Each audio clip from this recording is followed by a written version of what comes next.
નમસ્કાર મિત્રો, સ્વાગત છે તમારું આજના એક નવા વિડીયોની અંદર। તો મિત્રો, આજના સમાચાર વિશે વાત કરવાની છે એ પહેલાં જો તમે ચેનલની અંદર પહેલીવાર આવ્યા છો તો મિત્રો ચેનલને જરૂરથી સબસ્ક્રાઈબ કરી દેજો। અને મિત્રો, જો તમને વિડીયો પસંદ આવે તો મિત્રો વિડીયોને એક લાઈક પણ જરૂરથી કરી દેજો।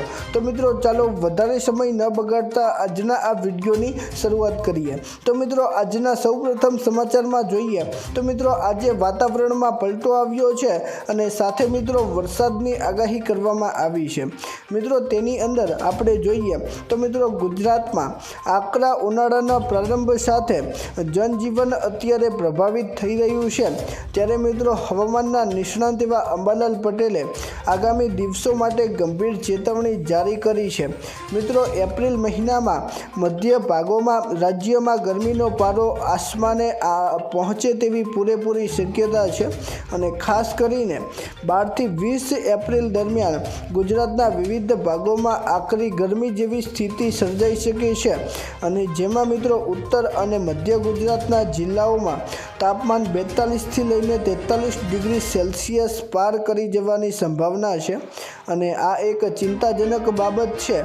મિત્રો, આકરી ગરમી વચ્ચે હવામાનમાં પલટો આવવાની પણ શક્યતા અંબાલાલ પટેલે વ્યક્ત કરી છે, કારણ કે મિત્રો અત્યારે વેસ્ટર્ન ડિસ્ટર્બન્સ સક્રિય થયું છે અને જે કારણે મિત્રો વરસાદ આવશે તેવું અત્યારે અંબાલાલ પટેલે જણાવ્યું છે। અને મિત્રો અંબાલાલ પટેલે જે પોસ્ટરમાં તસવીર છે તે તસવીર પણ રજૂ કરી છે અને જેને આધારે મિત્રો આવનાર સમયની અંદર ગુજરાતમાં ફરીથી વાતાવરણ પલટાશે અને ક્યાંક મિત્રો વરસાદ પડશે તેવું અત્યારે અંબાલાલ પટેલે જણાવ્યું છે।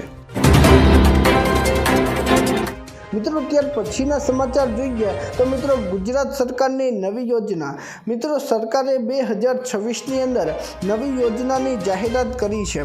મિત્રો, જે યોજના વિશે માહિતી આપણે જોઈએ તો મિત્રો ગુજરાત સરકારે જમ્મુ કાશ્મીરના લેહ લદ્દાખમાં યોજાતી સિંધુ દર્શન યાત્રામાં જનારા યાત્રાળુઓ માટે વિશેષ આર્થિક સહાય યોજના જાહેર કરી છે। એટલે કે મિત્રો, જો તમે જમ્મુ કાશ્મીરની અંદર લેહ લદ્દાખમાં સિંધુ દર્શન યાત્રામાં જવાના હોવ તો મિત્રો આ યોજનાનો લાભ તમે લઈ શકો છો।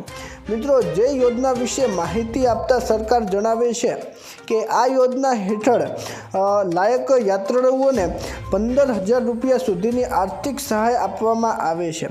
એટલે કે મિત્રો જે લોકો દર્શન કરવા માટે જવાના છે તે લોકોને મિત્રો 15,000 રૂપિયા સુધીની આર્થિક સહાય મળે છે। મિત્રો, એક નાણાકીય વર્ષમાં મહત્તમ 200 યાત્રાળુઓને આ લાભ મળશે। મિત્રો, વધુ અરજીઓ હોય તો મિત્રો ડ્રો પસંદગી પણ કરવામાં આવશે અને મિત્રો યાત્રા પૂર્ણ થયા પછી 60 દિવસમાં અરજી કરવાની રહેશે તેવું અત્યારે સરકારે જણાવ્યું છે। અને મિત્રો આ યોજના વિશે જો તમારે વધારે માહિતી જોઈતી હોય તો મિત્રો નજીકના કોમ્પ્યુટર સેન્ટરમાં જઈને તમે આ યોજનામાં એપ્લાય પણ કરી શકો છો અને મિત્રો આ યોજના વિશે વધુ માહિતી તમને ત્યાંથી મળી જશે। મિત્રો, આ યોજનાની અંદર 15,000 રૂપિયા સુધીની સહાય મળે છે અને મિત્રો 200 યાત્રાળુઓને આ લાભ મળશે તેવું અત્યારે સરકારે જણાવ્યું છે। અને મિત્રો હવે આગામી એટલે કે ટૂંક સમયમાં સિંધુ દર્શન યાત્રા પણ યોજાવાની છે અને જે લોકો ભાગ લેશે તેની અંદર 200 યાત્રાળુઓને 15,000 રૂપિયા સુધીની સહાય આપવામાં આવશે તેવું અત્યારે સરકારે જણાવ્યું છે। મિત્રો, ત્યાર પછીના સમાચાર જોઈએ તો મિત્રો ન થવાનું થયું, મોટી ઘટના બની। મિત્રો, આજે US યુનિવર્સિટીમાં અભ્યાસ કરતા 2 ભારતીય વિદ્યાર્થીઓના અલગ અલગ જગ્યાએ ડૂબી જવાથી મોત થયા છે। મિત્રો, US બાળક ભણવા માટે ગયો હતો અને મિત્રો USની અંદર અલગ અલગ જગ્યાએ ડૂબી જવાથી 2 બાળકોના મોત થયા છે તેવું અત્યારે સાંભળવા મળ્યું છે।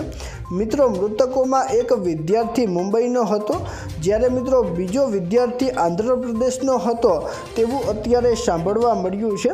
મિત્રો, મુંબઈનો મહેશ અને 31 માર્ચે સવારે વેલ્સમાં મિત્રો સાથે હાઇકિંગ ટ્રીપ કરી રહ્યો હતો અને ત્યારે તે ડૂબી ગયો હતો અને જ્યારે આંધ્રપ્રદેશનો લીલાસાઈ રેડ્ડી મલી રેડ્ડી ઓસ નદીમાં ડૂબી જવાથી તેનું મોત થયું છે તેવા અત્યારે દુઃખદ સમાચાર સામે આવ્યા છે।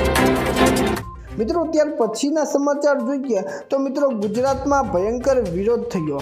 મિત્રો આજે જૂનાગઢના વિશ્વ પ્રખ્યાત ગિરનાર ક્ષેત્રમાં ધાર્મિક સ્થાનો અને સાર્વજનિક મિલકતો પર થતા અતિક્રમણ અને કથિત ગેરરીતિઓ વિરુદ્ધ સંતો સાધુઓ વચ્ચે અત્યારે બોલાચાલી થઈ છે અને તથા હિન્દુ સંગઠનોમાં ભારે આક્રોશ અત્યારે ફાટી નીકળ્યો છે તેવું અત્યારે કહેવામાં આવ્યું છે। મિત્રો ગિરનાર બચાવો સંમતિ દ્વારા આગામી 23 એપ્રિલના રોજ વિશાળ જનજાગૃતિ રેલી અને જિલ્લા કલેક્ટરને આવેદનપત્ર આપવાનું આયોજન કરવામાં આવ્યું છે અને મિત્રો આ આંદોલન ગિરનારની ધાર્મિક અસ્મિતા અને સનાતની પરંપરાના રક્ષણ માટે કરવામાં આવ્યું છે તેવું અત્યારે કહેવામાં આવ્યું છે। મિત્રો ત્યાર પછીના સમાચાર જોઈએ તો મિત્રો 2026માં દેવો માફ થશે। મિત્રો આજે દેવામાફીને લઈને સૌથી મોટા સમાચાર સામે આવ્યા છે। મિત્રો સરકાર ક્યારની જાહેરાત કરતી આવે છે કે દેવું માફ થશે। મિત્રો જાણવા મળ્યું છે કે સરકાર 2005થી જાહેરાત કરતી આવે છે કે ખેડૂતોનું દેવું માફ થશે, પરંતુ મિત્રો હજી સુધી ખેડૂતોનું દેવું માફ થયું નથી અને મિત્રો સરકારે સાથે એ પણ જણાવ્યું હતું કે નવા વર્ષે દરેક ખેડૂતો અને ગરીબોની લોન માફી થશે, તો મિત્રો તે પણ થયું નથી અને મિત્રો અત્યારે ગુજરાતમાં સ્થાનિક સ્વરાજ્યની ચૂંટણી આવી રહી છે અને ચૂંટણી વચ્ચે મિત્રો સરકાર દેવું માફ કરે તેવી શક્યતા અત્યારે જોવામાં આવી છે। મિત્રો અત્યારે ઘણા બધા લોકો તેમ કહી રહ્યા છે કે અત્યારે ઘણા બધા લોકો પક્ષ પલટો કરી રહ્યા છે અને જેની અસર ભારતને બીજેપી સરકારને થઈ રહી છે અને મિત્રો આખા ભારતમાં આવું બની રહ્યું છે અને જેથી મિત્રો હવે આગામી સમયમાં સરકારને ખેડૂતોની દેવા માફી અથવા લોન માફી કરવી જ પડશે। મિત્રો સરકાર તરફથી એક સારા સમાચાર પણ મળ્યા છે। મિત્રો 2026ની અંદર જે વર્ષ ચાલી રહ્યું છે અને જેની અંદર ગરીબો અને મધ્યમ વર્ગના લોકો માટે ખુશીનું વર્ષ રહેવાનું છે તેવું અત્યારે સરકારે જણાવ્યું હતું।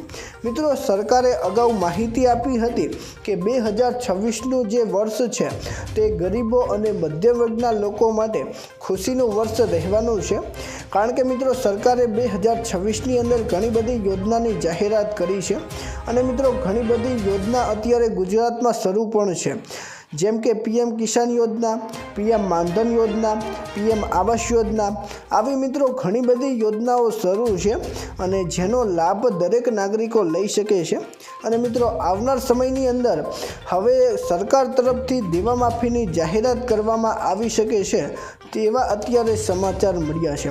મિત્રો તમને શું લાગે છે કે આ વખતે એટલે કે 2026ની અંદર ખેડૂતોની દેવા માફી થશે? મિત્રો નીચે કોમેન્ટના માધ્યમથી અવશ્ય જણાવજો અને મિત્રો જો તમને આજનો વિડીયો પસંદ આવ્યો હોય તો મિત્રો વિડીયોને લાઈક કરી ચેનલને જરૂરથી સબસ્ક્રાઈબ કરી દેજો। તો મિત્રો ચાલો મળીશું એક નવા વિડીયો સાથે, ત્યાં સુધી અમને રજા આપજો। ધન્યવાદ।